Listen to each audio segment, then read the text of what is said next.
Saudara-saudara, mari kita lanjutkan pembicaraan kita dengan tema apa konsekuensinya mengikuti cara pandang setiap hari melangkah satu langkah meski perjalanan masih ribuan li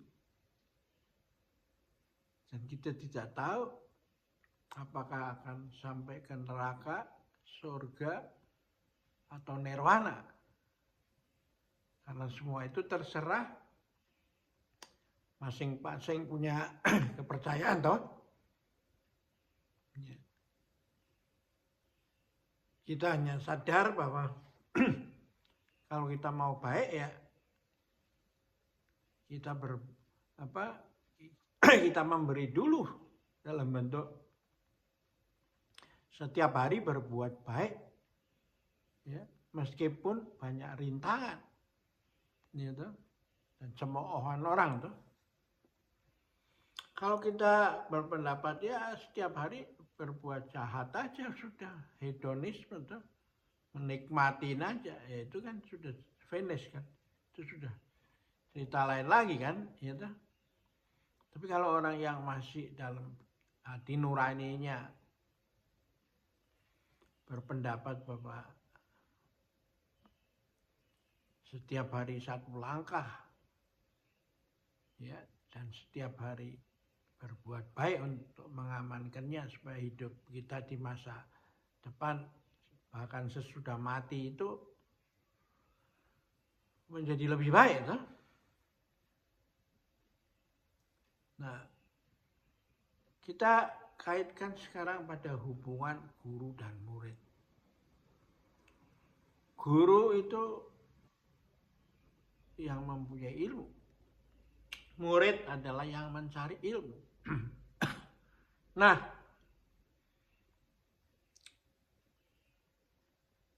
ideal daripada seorang guru adalah setelah ilmunya cukup, dia mencari murid supaya bisa ilmunya itu bisa dilimpahkan gitu, pada muridnya itu. Seperti berkeluarga, ya pasti menginginkan keturunan toh, anak kan. Anak kandung, bukan anak pungut toh. Anak kandung itu normal. Nah, ternyata dalam perjalanan itu tidak gampang cari murid. Karena harus mempunyai berbagai kriteria, sehingga dalam kisah silat itu kita melihat adanya tokoh-tokoh atau guru-guru yang kecewa karena sampai di usia yang sudah tua dan ilmunya sudah mencapai puncaknya, dia masih belum ketemu murid yang ideal, yang diharapkan bisa melanjutkan ilmunya toh. Dalam keputusasaan, hampir putus asa itu dia mengembara kemana-mana hanya sekedar untuk menemukan murid yang baik. Nah, alam semesta memberikan tidak tinggal diam itu. Dia merespon dengan konsep yang disebut jodoh itu. Dalam ajaran bahwa kalau kamu jodoh, meskipun asam di gunung, garam di laut, itu bisa bertemu di belanga itu, ya. Nah,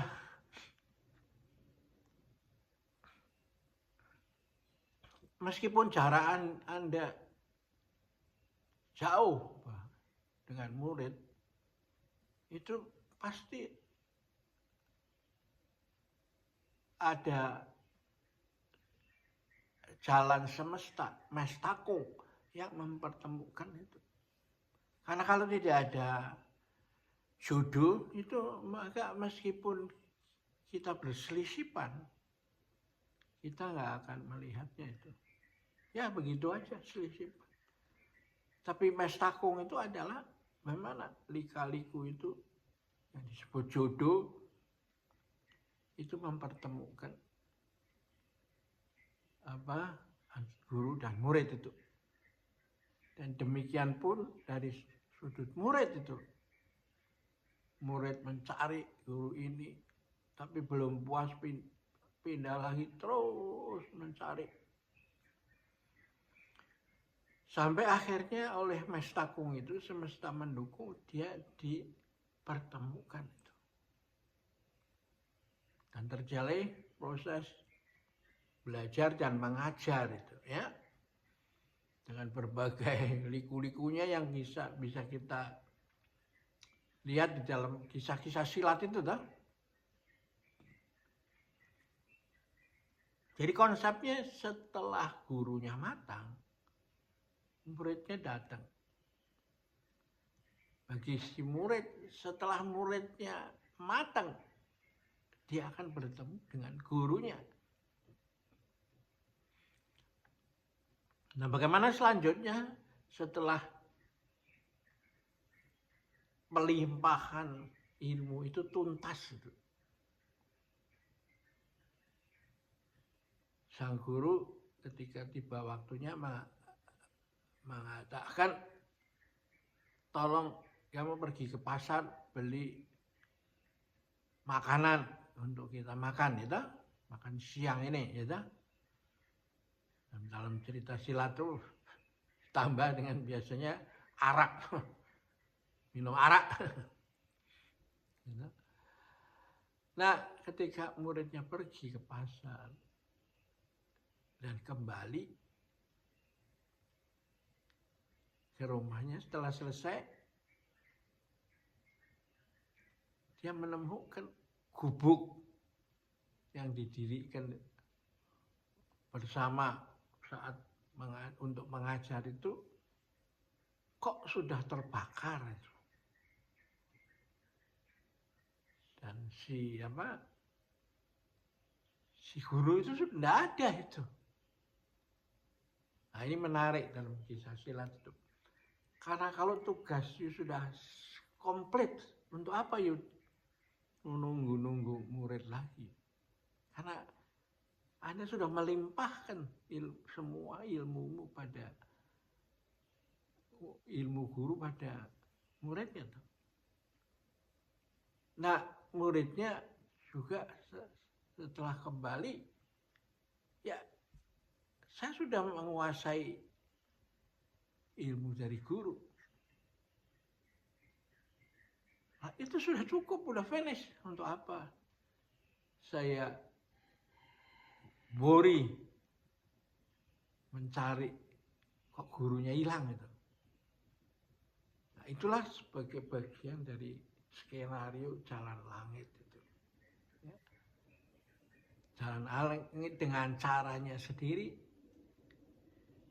dia mempertemukan atau menggerakkan alam semesta ini. Dalam kitab Tao Te Ching dikatakan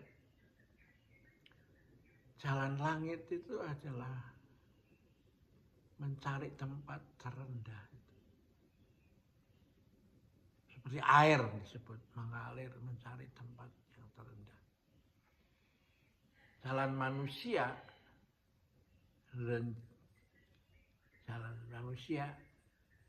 ya, itu mencari tempat yang tertinggi. Karena di tempat tertinggi itu jumlahnya semakin terbatas, ketua umum hanya ada satu, presiden hanya ada satu, paling ada wakilnya ban serep, ya, supaya kalau berhalangan ya ban serepnya yang mengganti kan. Ya toh. Jadi karena itu ya semua berjalan wajar itu. Tidak usah diperdebatkan itu. Kalau melihat guru itu belusuan, ya jangan diambil sebagai pencitraan. Ya, kalau muridnya sedang berlomba untuk mencari orang nomor satu, menjadi orang nomor satu di kalangan Kangou, di persilatan, ya memang itu wajar itu. Ya memang begitulah. Nah, cerita silat itu memberikan bagaimana solusi daripada jalan langit dan jalan manusia ini. Ya. Karena akhirnya ya semua bisa bukan untuk merusak alam, tapi untuk membangun alam semesta ini. Oke, kita akhirin kali ini. Kita lanjutkan berikut, perdalam tema ini ya. Sampai berikutnya.